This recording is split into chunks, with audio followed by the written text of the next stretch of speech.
How to enter 1098T on H&R Block account. Let's get started. Launch your preferred browser and then search for HR Block.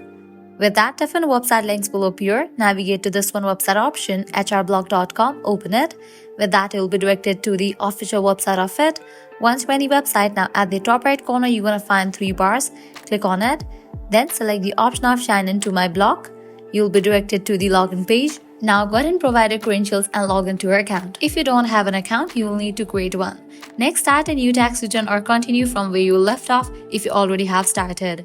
Now navigate to the deductions and credit section. Look for an option related to education expenses or tax credits.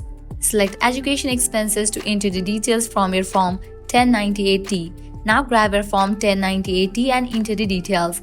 Input the payments received for qualified tuition and related expenses in box 1. If applicable, input the amounts billed in box 2 and don't forget the scholarship or grants in the box.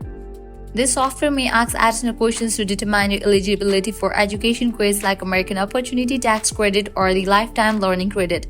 Make sure to answer these accurately. Review all your entries to ensure they are correct. Confirm and save your process.